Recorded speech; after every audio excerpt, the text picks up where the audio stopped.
Post-college, I became disillusioned, like many people did, with the US government. Going into Iraq after 9/11, I really felt like they were not representing my values, and I didn't really buy that we were going there for democracy or for weapons of mass destruction. And that was disturbing in and of itself. But another thing that disturbed me was that people seemed to be so apathetic about it. And they didn't seem to care or notice, or they felt disconnected from things. And overall, just there was a sense of people feeling disconnected from other people, not just globally, but even in a local sense. So the funny thing was, somebody sent me the video Zeitgeist Addendum saying, watch the first part about the money, but don't pay any attention to the weird stuff at the end, which really makes you want to watch the weird stuff at the end. So I started with, the money section and realized, wow, yeah, that makes a lot of sense. And then we get to the part about the Venus Project, and I just sort of stopped and almost had to pause the film, because I was having this reaction like, oh my God, it's communism, that there's going to be an elite group controlling people, and my mind started reeling off into all these different directions that critics of the Venus Project often do. I had those reactions, but not for very long. Like, it lasted a matter of seconds, because I knew up until that point Peter had been seemingly a reasonable narrator. I was following his logic up to that point. He had the same concerns I did. He seemed to be a freedom-loving individual.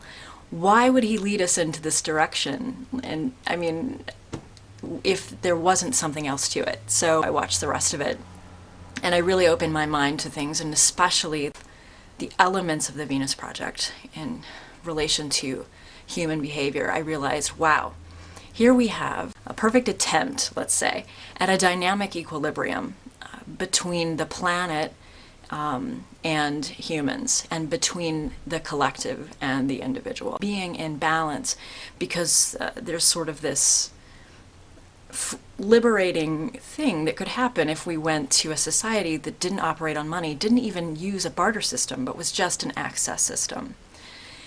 And it kind of blew me away, really. I realized the secret ingredient, the secret sauce of all of this, is that if you remove the reward for exploitation, there's really no need to exploit anyone.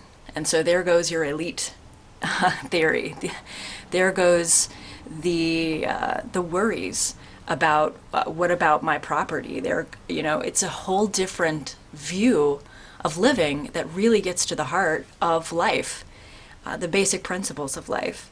And I was stunned and really taken by that. It was a very emotional experience. I kind of sat back from my computer and I thought, you know what? This is radical, and I think maybe only me and perhaps 5 other people in the world will think this is a good idea, so it's probably not going to happen. But I like to think that it could happen, because maybe I'm romantic in that way. It is doable. I mean, I'm not saying it's utopic in that sense, that it's not achievable. In any other aspect, then I realized people would think we were nuts, and you'd need critical mass to pull it off. So I signed on to the Zeitgeist movement website. There really wasn't one, just a place to sign up. Put your email in for when there was something about a movement. And a few months went by, and then things opened up with that. And I thought, well, I'll check it out and see if anybody else had the same reaction I did. Is there anybody I can talk to about these ideas? And when I first logged on to the forum, I realized that there were, I think the number was it's over 11,000 people. I was like, 11,000 is more than 5. And that's really inspiring. So really, I can't put these ideas back in the box. This is a good idea. The Venus Project is a good idea. A global resource-based economy is a good idea.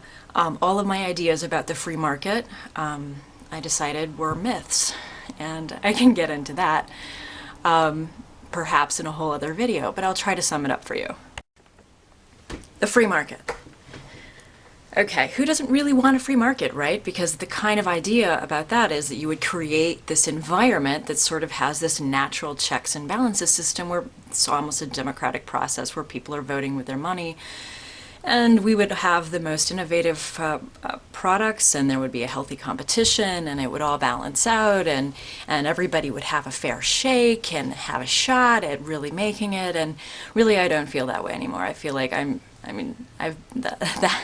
that to me is myth, and the reason is because I think theoretically the idea of a true laissez-faire free market might be all of those good things that I was taught that it would be. Of course, it's never happened in history before, but I can see the line of thinking that gets you there. However, there are so many factors that keep that from really being any viable option. For me, more utopic than the Venus Project, actually, and here they are.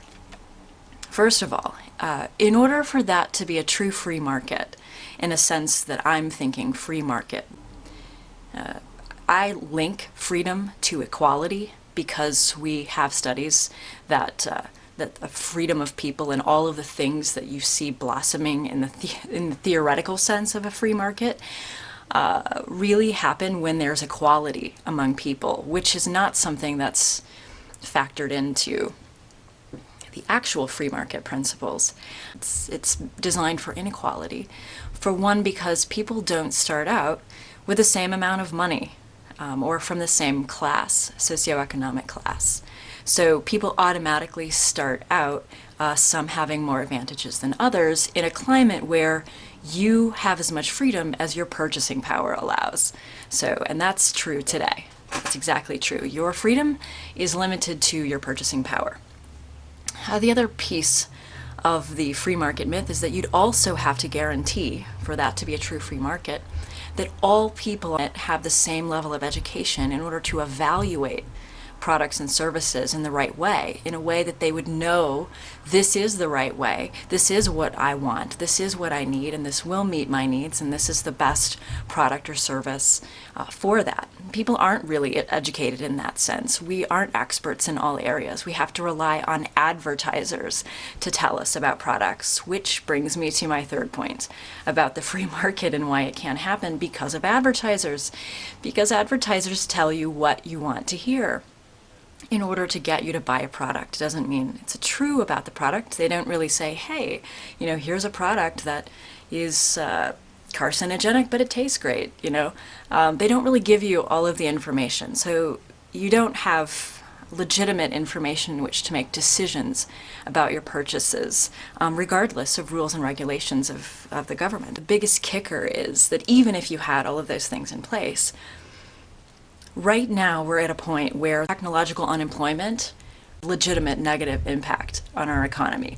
Back in the Industrial Revolution, that term was bandied about, and we didn't have to worry about it. New industries opened up for people to go into, so it wasn't such a big deal that there was new technology being introduced. The problem is that now computers build computers. I even know a guy who's delivering pizzas after he built the machine that replaced his own job. I mean, this is the kind of economic climate that we're in. So you have to come to terms with looking at technology, what we know can be made.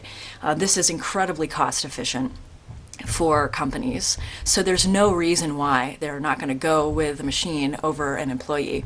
So we've essentially constructed a system that takes the consumer out of the workplace, and then here you have no one to buy the goods. So it's really an outdated system that we have right now, and certainly the thinking that there's going to be some free market breakthrough that we're hoping for, or that everything is cyclical and it's just going to come back. It's cyclical in a planetary sense. We're ready to be extinct going this direction. So that's what I have to say about that. The Venus Project to me makes sense.